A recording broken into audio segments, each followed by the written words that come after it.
And good morning once again, and saying good morning to Assemblyman Phil Palmesano. Assemblyman, thank you for calling in. Good morning, Brian. How are you? Well, Assemblyman Palmesano doing well, and this is very unexpected, I guess I'd say. There's a story at the top of EmpireReportNewYork.com, which is where we get a lot of our state news. There's a big picture of a stop sign. It says stop, and it says shock. Governor Cuomo delays Phase 2. Steuben County was scheduled for Phase 2. That means people scheduled to get things like, starting with haircuts for a lot of people won't be able to.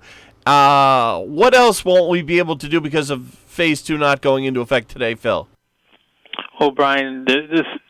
Let me just start off. First of all, shocked is an understatement. This is absolutely ridiculous. This governor continues, as I said, to move the goalposts and continues to arbitrarily change the rules to reopen our economy. And it's the New Yorkers who are suffering from his misguided unilateral decisions. Delaying this reopening for no credible public health reason is completely outrageous, Brian. And yesterday afternoon on a radio show announcing that he's going to have a group of international experts, so I'm not sure who these international experts, rather than listening to the local leaders in our region who have been working so hard, like Jack Wheeler and Chris Moss, tracking the data and developing the plans for, as you know, to restart our economy for each of these phases. And to do that is completely indefensible. Listen, this is an insult to the families across our communities who've been poured blood, sweat, and tears into their own home businesses. It's an insult to the employees whose jobs have been taken away and have been waiting weeks to secure unemployment benefits or even receive a phone call back from the governor's Department of Labor. The real experts we really should be listening to are the people right here in our communities, the people who know best how this shutdown has impacted our area.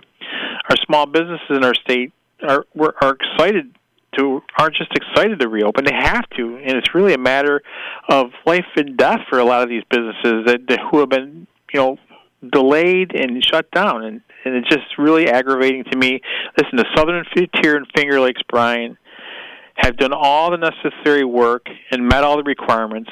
We want to reopen. We're ready to reopen. It's time to get back to work, and it's time to help our small businesses, our communities, and local communities get back. Local economies, get back on their feet. And Brian, again, this is just another clear example of why it's long past time for the legislature to stand up and finally end this governor's arbitrary and unilateral abuse of power.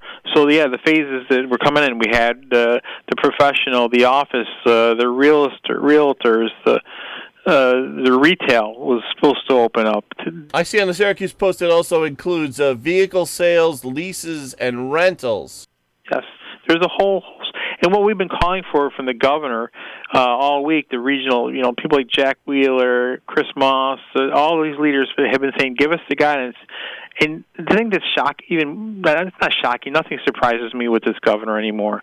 The fact of the matter is the governor said our local officials, this regional control board, would be the ones that would be making the decisions. They would be the ones that would, monitoring, tracking all the data. They would be the ones that would be controlling the valve. So if the numbers ticked in the wrong direction, they could slow it down a little bit. If they're going in the right direction, they can open it up a little bit. I remember talking about it. They would control it. That's nonsense. The governor controls everything. That's all he is about control.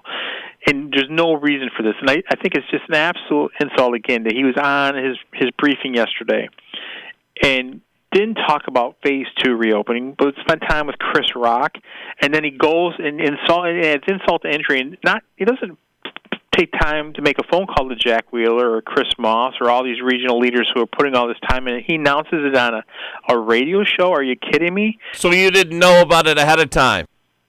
No. Nobody knew about it. They announced it on this radio show and found out about it, and that's when things started happening. I'm up in Albany. We were dealing with some of these other pieces of legislation that we got called back to deal with, and my colleagues and I we're absolutely flabbergasted by this. And it's just mind-boggling to me, and it's just a great deal of anger. And hopefully, this is something that just gets tweaked and gets officially done today. But the problem is, there's still guidance that these, Jack Wheeler and all these guys are trying to get from these different regions, trying to get out to the people in the community. They've been working hard. They've been talking to the business officials to give them what needs to be done. The protocols are in place. People know what to do. Just let them do it. And this is ridiculous. Talking with Corning Republican Assemblyman Phil Palmesano. The Senate Republicans held a press conference yesterday, and Senator OMara spoke on this. I'll have the audio here queued up in a second. The press conference was about how there was a vote yesterday, apparently, about taking Governor Andrew Cuomo's emergency powers away and getting things back to normal there. And apparently that vote did not work out the way Republicans wanted it. Is that correct, Assemblyman? Well, I know the Senate, they put forth an amendment in their House. We did the same thing in our House. And, listen, I'm not surprised. I'm outraged, but the Assembly Democratic majority also voted against our amendment that would have finally ended the governor's arbitrary and unilateral abuse of power by restoring checks and balances to our state government moving forward. However, instead of, given the chance that they had to vote to return our government back to the people, the Assembly Democratic majority instead chose to endorse Governor Cuomo's unchecked hand of power.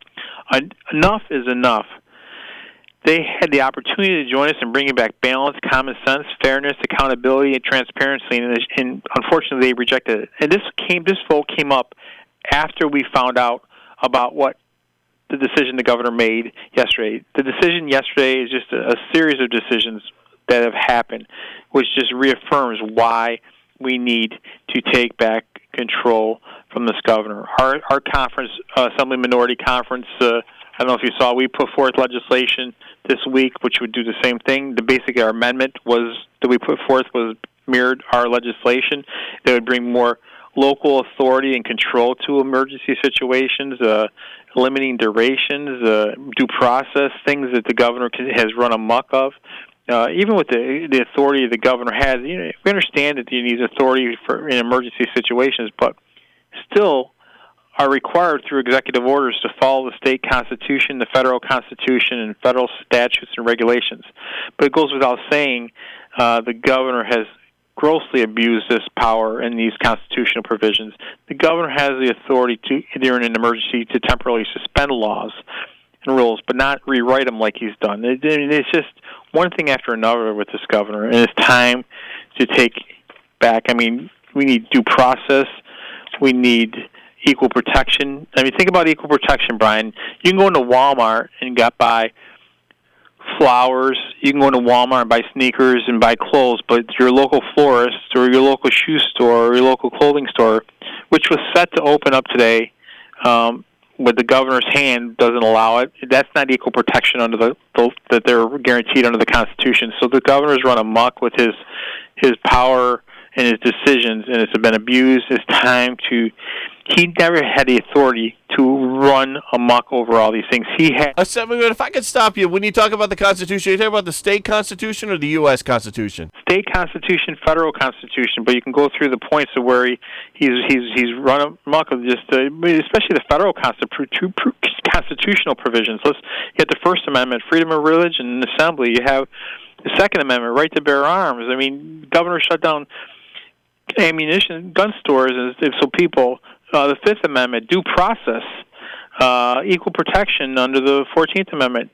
It's just one thing after another. So you could talk about a number of provisions about equal protection as far as the state constitution, separation of powers, and the status, legislature and judiciary, a whole bunch of things. Education is derived as powers from the Board of Regents, but the governor's taken all of this over. It's just one thing after another, Brian. Assemblyman Palmesano, before we go to the break, let's hear a little of the audio yesterday from the Senate Republican Conference. This is Senator OMara. Thank you for holding this press conference here today. It's my honor to be here before you today with my colleagues to talk about the situations we have undergoing this pandemic and getting back to the rule of law in New York State. You know, there's issues that we each of us here in our districts, in our offices, every day. What's going on with nursing homes? Why is that such a disastrous situation? Why were these decisions made? When am I going to get my unemployment? It's been 12 weeks. We've got nothing. We're dealing in our offices with hundreds and hundreds of individuals desperately in need of their unemployment payments. We're dealing with a situation where the governor has extreme powers. The urgency and need for quick action on this pandemic has passed. It's time we get back to checks and balances. The three branches of government in this state and the Republican Party and the Republican members of the legislature yesterday moved to do away with that emergency power, and it was rejected by the extreme liberal downstate majorities of the New York State legislature. Senator OMara, Assemblyman Palmesano, your reaction to what the senator said there? Oh, I couldn't agree more. That was what I was saying to you before we played this clip, and I agree 100%. And that's why we put forth these. We put forth similar action that would basically eliminate this power. I mean, we're not in the situation that we were before in March. We're past that. The numbers are improving. We know the numbers are improving. That's why we want the reopening. I mean, listen, we know our numbers are improving. We know that things are going on the right side of this. But the governor has taken the authority, and he's abused this power. He had restrictions on the authority he had because you have to follow the Constitution. He hasn't. He's driven a truck through the Constitution, and this is just unacceptable, Brian, and it's just aggravating to me. I talked to my colleagues on the Democratic side of the aisle. They're frustrated with this governor time and time again. They talk about it over and over again. But yet, last night, especially after the governor made this announcement that he was delaying it because of these international extras, they had the chance, as I said, to take a vote that would have finally ended the governor's arbitrary and unilateral abuse of power by restoring these checks and balances back to our state government and moving forward. And instead of voting to return the government back to the people, the Assembly Democratic majority and the Senate Democratic majority, instead they chose to continue to endorse Governor Cuomo's unchecked hand of power. Enough is enough. The people have had enough of it. I've had enough of it. Senator OMara has had enough of it. Our community's had enough of it. It's time to bring back balance, common sense, fairness, accountability, and transparency. That's what we voted on last night, but unfortunately, the Democrats in the Assembly and the Senate rejected it to allow Governor keep running amok of the Constitution. And you know, we have people's livelihoods that are on the line. Our small businesses have been crushed by these closures. We have employees that have been crushed. Senator OMara talked on I heard on his clip. You could talk about the issues with the unemployment issues. I mean, I time and again have had problems. My staff's 99% of our staff's time is dealing with unemployment issues. We have some people. I mean, we're helping people. People are contacting the office, and we're helping people. But believe me, there are a number of cases where people have been waiting 10, 12 weeks to get their unemployment help. Heck, some of these people have just been waiting this long to get a callback, a simple callback from the Governor's Department of Labor. It is unacceptable, period. And I don't understand what's going on.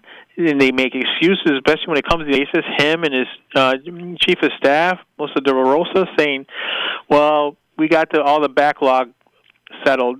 That's just an outright that's just an outright factual lie. That is incorrect. That is false. They know it's false. And for them to get on the air and say that, if they say the backlog's taken care of, they know what then they do. They should be contacting our office because we have a backlog. Senator OMara's office has a backlog. My colleagues all around the state have a backlog.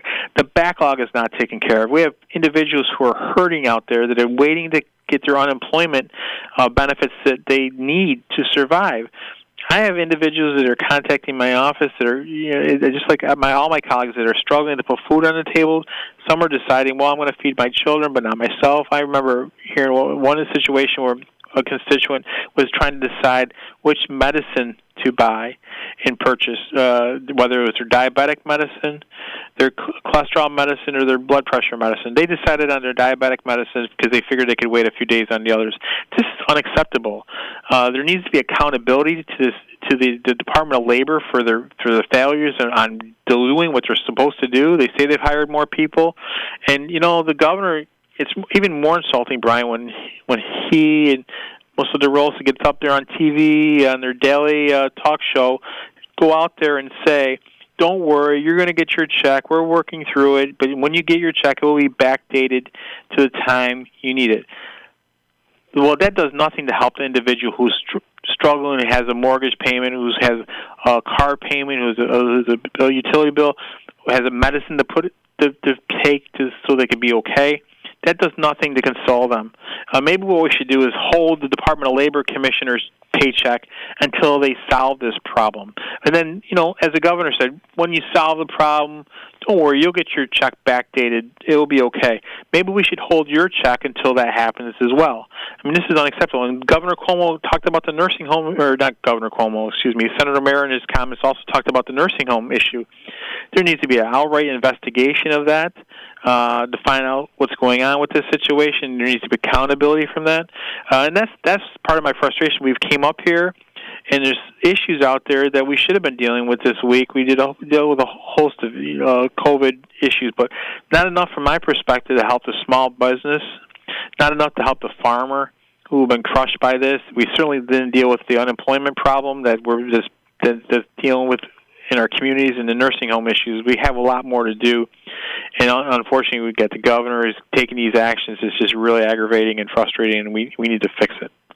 We're talking with Assemblyman Phil Palmesano. Going to take a quick break. We'll be right back. Mullen Factory Direct Flooring in Almond is open, and they want you to know that they're following health and safety guidelines in order to keep everyone safe during this crisis. Mullins also understands that you may have a flooring project with a deadline that can't wait, like apartment renovations, new construction, an unexpected catastrophe. Whether you need it installed or you do it yourself, they'll do their best to make sure they take care of you with safety in mind and get that project done on time. They have over 500,000 square feet of in-stock flooring, and they offer special financing to qualified buyers. Mullen Factory Direct Flooring in Almond.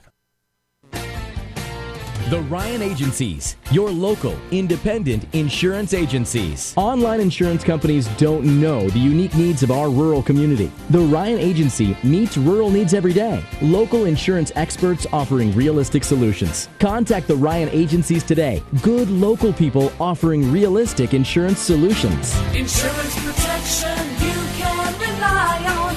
The Ryan Agency. Back with Assemblyman Phil Palmesano here on Newsmaker. Assemblyman Palmesano, well, what can be done in terms of do the Republicans who are in the minority in the Assembly and Senate also these days, what can you do to affect the governor on Phase 2 and getting him to move faster on Phase 2? Well, I think the governor's getting a number of phone calls, emails, where people using, putting out statements, using social media to get the message out there. I know our local community, and it's not just us.